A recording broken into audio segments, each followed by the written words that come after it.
حضرت عمر رضی اللہ تعالی عنہ جا رہے تھے نا، رات کو پہرے پہ کھڑے تھے، تو ایک گھر سے ایک خاتون اپنی بیٹی کو کہہ رہی تھی دودھ میں پانی ڈال لو، تو بیٹی بولی امیر المومنین نے منع کیا ہے، تو کہا امیر المومنین کب دیکھ رہے ہیں؟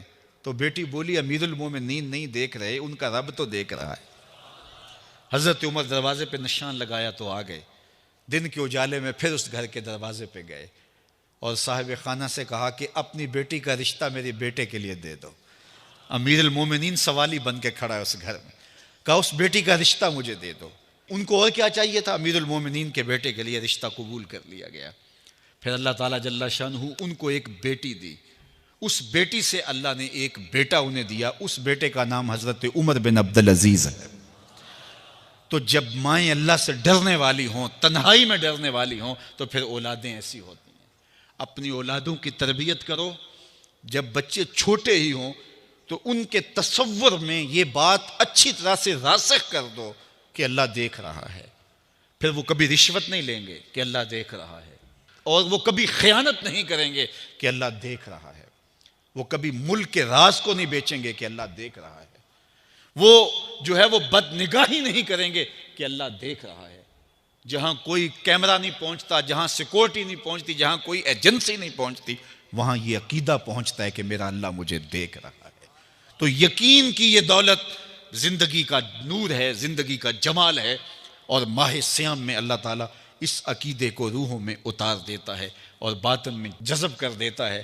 تو اس کو اپنے اندر اچھی طرح سے ہم اتار کر کے اپنی زندگی میں چراغاں کر سکتے ہیں اور اندھیرے دور کر سکتے ہیں۔ یہ تیقن کہ میرا اللہ مجھے دیکھ رہا ہے، میں اپنے رب کی نگاہوں میں ہوں۔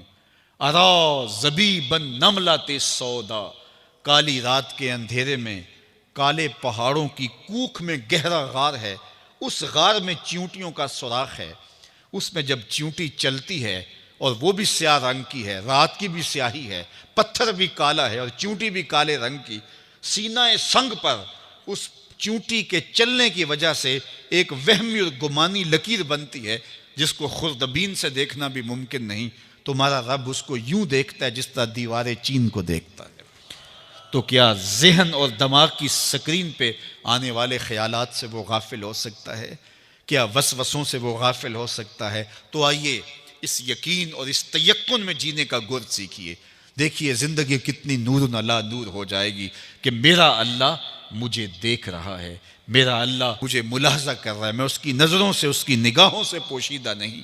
تو یہ عقیدہ ماہ سیام میں ہمیں نصیب ہوتا ہے۔ اور اگر ہم نے ماہ سیام کے دامن سے یہ سب کچھ نہیں سیکھا اور پورا مہینہ بھوک کاٹی، پیاس کاٹی اور مہینہ گزار دیا، اور عید کے دن وہیں کھڑے تھے جو ہم 29 شعبان کو جہاں کھڑے تھے، تو پھر ہم نے رمضان کی برکت کیا پائی؟ میرے حضور نے ممبر کی تینوں سیڑھیوں پہ قدم رکھتے ہوئے آمین آمین پکارا تھا، تو صحابہ نے پوچھا حضور یہ عجیب ماجرا ہم نے دیکھا ہے، کوئی دعا مانگنے والا نہیں تھا اور آپ نے آمین کہا، پھر دوسری سیڑھی پہ رکھا قدم، پھر آمین کہا، پھر تیسری سیڑھی پہ قدم رکھا تو آمین کہا۔ فرمایا میں نے پہلی سیڑھی پہ قدم رکھا تو جبریل حاضر ہوئے اور انہوں نے کہا اس شخص کی ناک خاک آلود ہو جس نے ماہ سیام رمضان المبارک کو پایا اور اپنی بخشش نہ کروا سکا۔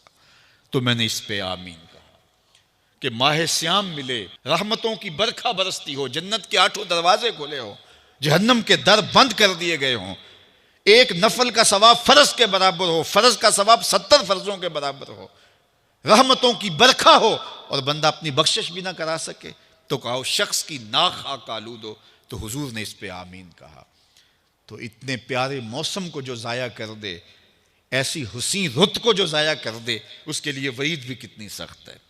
کہا دوسری سیڑھی پہ قدم رکھا تو جبریل آئے اور کہا اس شخص کی ناک خاک آلود ہو جو والدین کو بڑھاپے میں پائے اور خدمت کر کے جنتی نہ ہو سکے۔ ممبر کی تیسری سیڑھی پہ قدم رکھا تو جبریل آئے، انہوں نے کہا اس شخص کی ناک خاک آلود ہو جس کے سامنے آپ کا ذکر کیا جائے اور وہ آپ پہ درود نہ پڑے۔ اللہ اکبر۔ رسول رحمت کا نام آئے تو درود و سلام پیش کرو، ان کا ذکر آئے تو تمہاری روحیں بھی درود پڑھیں، تمہاری زبانیں بھی درود پڑھیں۔ اللہم صلی علی سیدنا و مولانا محمد معدن الجود والکرم۔ ان کا ذکر روحوں کی غذا ہے، ان کا ذکر دل کا قرار ہے، تو ان کے تذکرے کی خوشبو سے اپنے ماحول کو معطر رکھو۔